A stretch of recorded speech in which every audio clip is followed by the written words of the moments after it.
Okay, so here we are, the final video lesson in this VTM, and what we're going to do is wrap things up by enhancing our enemy class so that the move function is aware of game items, not just necessarily mana potions, but game items in general. And what do we need to do to worry about that? Well, first of all, when an enemy steps on, let's just refer to this as potions. When an enemy steps on a potion, what happens? Well, the potion's going to disappear, the enemy's going to be drawn.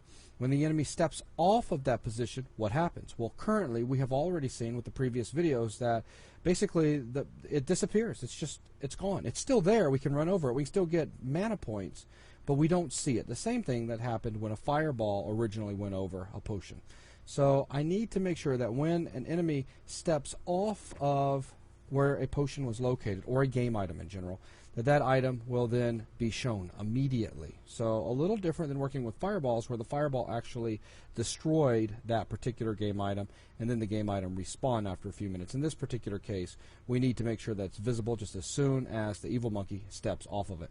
So let's go ahead and jump over here into our enemy.cpp file, and the first thing I want to do is make sure we go ahead and include the pickup header file.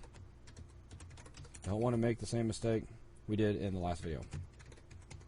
Okay, so now we are aware of pickups. So let's go ahead and drop down in here. Everything's going to take place inside of our move function. Now, if you guys remember previously, the way this works is our enemy knows where it is in X and it knows its position in Y. So we know where we're at, we being the enemy. We send into the move function an X and a Y telling us in which direction we're going to move. And then we take that X and Y value and add it to our current position and temporarily store it over into XPOS and YPOS that we're going to turn around and use in just a second. Then we check to see if where we're going to be moving is a valid location. And if it is a valid location, then we need to make sure that we do not run into any enemies. Once we have verified that we're not going to run into any enemies and it is a valid position, what we're going to do is we're going to erase where we're currently at. We're then going to take our position in X and Y, and right there, we actually take a step into that particular direction. We set our facing direction, we then redraw our evil monkey or draw ourselves, and then from there, if we have hit the player, then we are going, which is our goal, then we're going to kill them. That's simple, okay? Well, some modifications that need to be done here.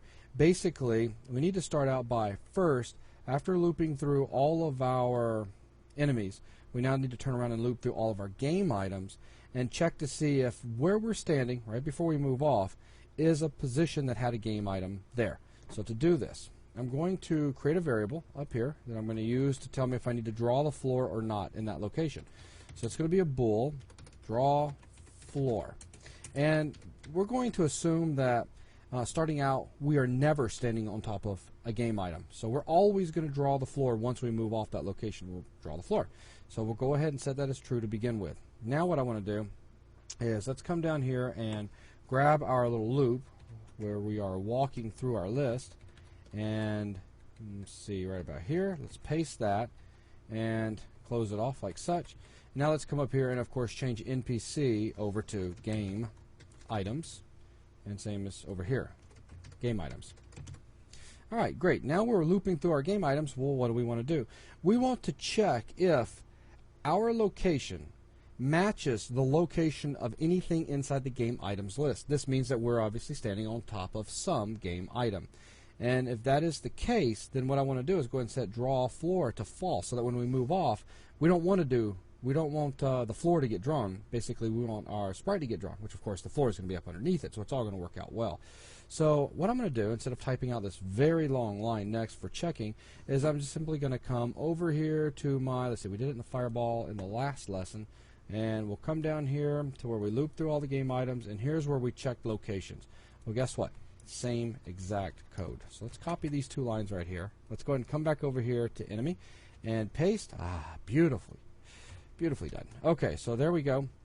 Now, again, it's exactly what we're looking for. We're just casting it to an integer, and we're saying, look, the guy that we just pulled out of the list, get his X value and cast to an integer. Is it where we, being the monkey or the evil monster, are currently at? And if that matches, so here's an and the Y matches, then what do we need to do? Well, we need to do the following. We're going to need to set our draw floor to false. because we're no longer going to draw the floor. We now need to draw that game item back in that location. And we can go ahead and break out, because remember, we're inside this loop right now. We don't need to continue looping through items because we haven't really designed the system where we can layer multiple sprites on top of one another, like there can be a potion and a key there. Really, you're only expecting one game item to be located in any cell. So at this point, we need to just go ahead and break out. Now, next thing we're going to do, I'm going to go ahead and stick with this. We're going to erase the sprite out altogether. This will eliminate any possible flickering stuff. But the next thing, let's go ahead and throw in a little comment for you guys. We're going to, let's see, storing what is about to become my old position. So to do this, I'm going to just quickly float old x is going to be equal to my current position x, because that's going to get modified in just a second. And my old y is equal to my position in y, like such. And I'm going to do one more thing. I'm going to create a variable bool that is called has moved and is true. I'm going to assume that we are indeed moving, but I want to make sure that we have moved, because what happens if we did not move from that location because, let's say, there was a monkey or something that we were going to run into, so we just ended up not moving. So that means the next time through we're going to rerun all this. But to finish off this code, if I then at this point, before I get out of the function here, draw my mana potion, it's going to end up drawing the mana potion over my monkey, and we don't want that to happen. So basically, I'm going to use has moved to determine if I have truly moved or not. Okay, now once that's set, we'll go ahead and set my new position. So now my character is actually moved. So the next thing I want to do is go ahead and come in here and do a check. So again, let's throw a comment in here. If my new position is my old position, here we go. I've not moved, just like I said. Yay. Okay, now to check that, it's just basically going to be if old x is equal to pos.x and old y is equal to pos.y. Then what we're going to do is set has moved to false, like such. So we've not truly moved.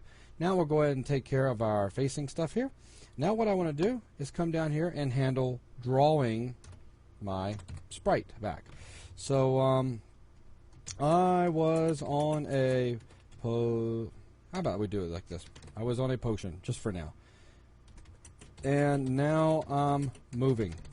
That's going to basically be the result of what happens if this following if statement is true. If we're not to draw the floor, so if not draw floor, and we have moved. Okay, so basically we're not supposed to draw the floor, and we have moved, so what are we going to do? Well, it's already all set up for us. We need to go ahead and typecast over to pickup, and basically, hang on a second. You know what? This is some old code in here, just kind of a little bit, and I don't really have to do that. But that's all right. Let's just go ahead and finish this off. You guys should know exactly what I'm talking about. The pickup, so iter, like such. And what do we want to do from this? Well, guess what? It's all in place. Set visible, like such. And what do we want to set it? True. Bink, bink, done. And then we can go ahead and draw the sprite, because this is now being drawn in a new location, okay, because we have moved. It's verified right here. And set visible, if you guys remember from back over here in our pickup.cpp file, set visible. So viz, if it's true, we're going to redraw the particular item in the location it needs to be at. So it works great for us. Okay, so coming back over here to fireball, or excuse me, I'm sorry about that, over here to enemy. I do believe that is everything we are going to need to have this work beautifully for us. So let's go ahead and compile real quick just to make sure that I have no errors in here. And look at that, looks great. Let's go ahead and execute the application. And, whoops, wrong one. Let's go ahead and come back up here and make sure we set this guy as our startup. Here we go. File, new, and you, die. Let's see if we can get some monkeys to, like, here we go. This guy, come to us. Come to us. You can come. Step on it. Now step off of it. Aha, look at that. It looks like it had never disappeared. So, here he's on it, and it's off. So our code is now working beautifully. Fire. Oh, we've destroyed it. How sad. Oh, the next fireball went right through it. Is it going to respawn? The answer is yes, it is.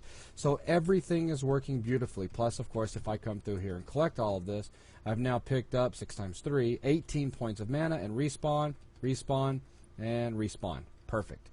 And so let's go ahead and just close on out of that. So with that, that has really wrapped up everything that I wanted to cover in the bonus material. It was put together quickly as a last-minute thing just to give you guys just a little bit of extra video so that you have an idea of what it is that can be done to implement just a basic pickup system and throw some mana potions in there just so that you can change the feel of the game. And we've done just that. You're now dependent on that mana potion. Without it, you're in trouble. And with that, I would like to thank everyone that is watching this video that has purchased the C++ VTM number 5 from us at 3dbuzz.com. We really appreciate your support. Your money goes back into 3dbuzz.com to continue running the site and allow us to continue producing free education for those that are unable to get videos like this. So that support is greatly appreciated. And with that, I hope that you guys have picked up a little bit of something from this bonus material and, of course, from the VTM itself.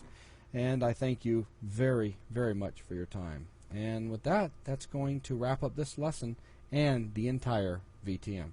Thanks a lot, guys. Make sure to come by and visit www.3dbuzz.com. See you later.